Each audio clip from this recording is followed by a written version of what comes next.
Oke, halo semua. Kita lanjutin lagi. Kita masuk ke kemungkinan video yang terakhir dari time 13, yaitu tentang paritas tingkat bunga dan daya beli, atau interest rate and purchasing power parity. Nah, paritas tingkat bunga itu adalah suatu teori yang dapat digunakan untuk menghubungkan perbedaan dalam tingkat bunga pada dua negara dengan rasio spot dan forward exchange rate dari mata uang kedua negara tersebut. Jadi, secara khusus, difference in interest rate sama dengan ratio of the forward and spot rate. Kita lihat langsung gimana kalau dimasukin angkanya.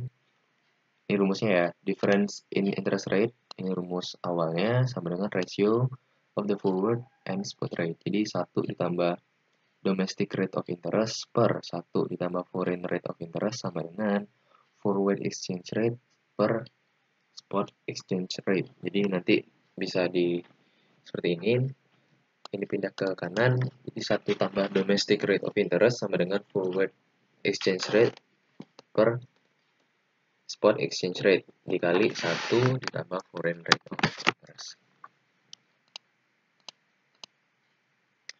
Paritas tingkat bunga berarti bahwa Anda mendapatkan total imbalan yang sama dari dua opsi berikut ini. Yang pertama, menginvestasikan dolar dalam suatu tingkat bunga bebas risiko di Amerika. Kemudian mengkonversi dolar ke mata uang yen Jepang dan menginvestasikannya dalam tingkat bunga bebas risiko di Jepang, setelah itu mengkonversikannya kembali ke dalam dolar. Makanya itu dinamakan paritas tingkat bunga. Paritas itu intinya total nilai dari yang kita lakukan itu sama, baik di Amerika maupun di Jepang itu sama aja. Kita invest dolar di Amerika, misalkan dapat hasilnya itu sebesar 10 juta US dollar. Sedangkan kalau kondisi kedua, kita convert dulu ke dolar, kita invest ke dolar, hasil investasi kita convert ke yen, kita invest ke yen, setelah hasil invest itu kita dapatkan, kita convert lagi ke dolar, itu misalkan kita dapat juga 10 juta US dollar. Ini baru namanya paritas tingkat bunga itu berlaku. Tapi kenyataannya sangat jarang paritas ini berlaku, teman-teman. Jadi, karena ada selisih kurs tadi, itulah yang menyebabkan biasanya ada selisih dalam kalau kita udah main convert mata uang ini. Nah, tentukan di sini ya, misalkan, ini contohnya nih, Anda memiliki 1000 dolar untuk diinvestasikan dan Anda memperhatikan kurs pasar. 1 dolar itu bakal dapat 106 yen. 180 di forward rate itu sebesar 103,5 1 tahun forward rate ya. Di sini risk free interest rate-nya 4,4%. Kalau misalkan kita invest di Amrik dengan risk free Japan-nya itu sebesar 2%. Kita di sini mau nentuin berapa sih paritas tingkat bunganya. Nah, kita lihat di sini. Harusnya kalau paritas tingkat bunga itu berlaku, di sini sama-sama 1.044, di sini juga 1.044. Hasilnya rupanya berbeda sebesar 6,38. Makanya paritas tingkat bunga itu tidak berlaku ya, karena tadi ada selisih dalam exchange rate-nya, baik itu spot rate maupun forward rate, pasti ada selisihnya di sana. Makanya paritas ini sangat jarang. Kemudian berdasarkan teori paritas daya beli atau purchasing power parity, ini biasanya di makroekonomi udah dipelajarin. Kurs valuta tersesuaikan sehingga barang-barang yang identik biayanya sama dimanapun di belahan bumi ini dibeli. Jadi biasanya barang-barang yang identik dengan asumsi purchasing power parity itu berlaku, itu harganya di belahan bumi manapun itu sama. Oke. Dasar dari PP ini adalah hukum satu harga atau law of one price. Itu asumsinya ya. Rumusnya seperti ini, spot exchange rate for euros dikali US price of an iPod sama dengan French price of an iPod. Jadi harusnya sebenarnya sama gitu.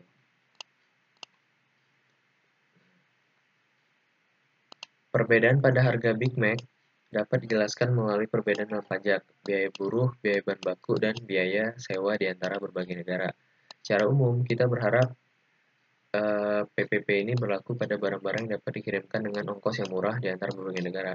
PPP sepertinya tidak berlaku untuk barang-barang non-perdagangan seperti makanan dan usaha potong rambut. Gitu. Jadi biasanya untuk barang-barang yang tradable atau yang bisa diperdagangkan, itu paritas daya beli ini bisa berlaku. Tapi yang membuat harga itu beda sebenarnya biasanya ada pajaknya, biaya kirim, biaya sewa, terus mungkin ada cukai dari negara masing-masing itu beda. Nah, itulah biasanya yang membuat harga itu beda masing-masing negara. Gitu. Nah, kemudian ada international visor effect. Jadi, international visor effect itu mengasumsikan bahwa real rate of return are the same di seluruh dunia. Jadi, asumsi dari si Fisher ini atau Irving Fisher, dia menganggap bahwa real rate return dari semua negara di seluruh dunia ini sama. Sehingga apabila berbeda, maka di negara itu inflasinya lagi tinggi atau ada perbedaan inflasi di sana. Jadi sebenarnya ya, nominal rate of interest county itu approximately equals, kurang lebih sama dibanding dengan expected rate of uh, rate inflation in country A ditambah real rate of interest. Jadi perbedaannya ini muncul karena ada inflasi ini, gitu. Nah, gitu kan. Jadi untuk mencari real rate of interest itu kan nominal rate dikurang inflasi, itu biasa, itu cara rumus basicnya, gitu kan. Oke. Nah, kita lihat ya contoh soalnya. Berapa sih nilai nominal tingkat bunga di United Kingdom dan USA bila tingkat inflasi yang diperkirakan di UK adalah 6%, USA 3%? Asumsikan bahwa real rate of interest sama dengan 2%. Jadi di USA itu berarti kan 0,3 tingkat inflasinya, kita tambahin 0,2, kita tambahin 0,3 dikali 0,2, ya kan? Makanya dapat nanti 5,6% real rate of interest-nya. Untuk di UK 0,6 tambah 0,2 ditambah 0,6 dikali 0,2. Maka kita dapat real rate of interest-nya sebesar 8,12%. Oke, nah jadi Irving International Visor Effect ini memberikan peringatan bahwa jangan invest pada suatu negara hanya karena negara tersebut menawarkan tingkat bunga yang paling tinggi. Sekali lagi, intinya kita nggak bisa invest ke suatu negara hanya karena rate of return di negara itu tinggi gitu loh. Bisa jadi bahwa di negara itu inflasinya juga sedang tinggi. Ya akibatnya setiap keuntungan karena bunga kita tinggi itu otomatis bakal teroffset atau tertutupin sendiri karena kerugian akibat depresiasi valuta asing gitu loh. Jadi rate of return tinggi, kurang lebih gini ya, rate of return tinggi itu belum tentu bagus. Kenapa? Karena ada yang namanya real rate of return ditambah inflasi di sini, ya kan? Ada unsurnya. Ada unsur real rate of return sama ada unsur inflasi. Bisa jadi real rate of return itu hanya 2%, tapi inflasinya 3%. Jadi seolah-olah kita dapat return sebesar 5%. Gitu loh. Ini bahayanya. Kita harus teliti dalam mata uang asing ini. Akibatnya kan kalau seperti ini teman-teman, kita dapat return hanya sebesar sebenarnya 2% aja. Tapi kita akibatnya dengan adanya inflasi, mata uang atau falas yang kita gunakan itu terdepresiasi, makin nggak ada harganya karena dia terlalu tinggi inflasinya. Ya return yang kita dapatkan itu nggak ada apa-apanya karena di sini kalau kita netkan kita rugi 1% sebenarnya, gitu loh. Ini maksudnya teroffset itu kurang lebih seperti itu, teman-teman. Ya ketika inflasi yang terlalu tinggi kan berarti nanti nilai mata uang itu melemah ya, atau bahkan nggak ada nilainya gitu loh. Jadi percuma return yang kita dapatkan 2%, sedangkan inflasinya 3%, ya kita rugi 1%. Kasarannya seperti itu. Nah, kemudian penganggaran modal untuk investasi asing langsung. Jadi capital budgeting for direct foreign investment. Direct foreign investment berarti terjadi pada suatu saat suatu perusahaan dari suatu negara melakukan investasi fisik dalam bentuk pembangunan gedung pabrik dari negara lain. Jadi biasanya direct foreign investment ini dilakukan oleh MNC atau multinational corporation. Biasanya yang melakukan ini karena mereka yang memang purpose dari pemberdirian perusahaan ini emang ke sana gitu. Jadi alasan utama dari dilakukannya direct foreign investment oleh perusahaan-perusahaan Amerika adalah prospek imbalan yang lebih besar dari investasi seperti ini. Jadi gini, misalkan kenapa sih perusahaan-perusahaan asiknya itu tertarik untuk invest di Indonesia? Karena bisa jadi imbalan hasil Indonesia itu lebih gede gitu loh.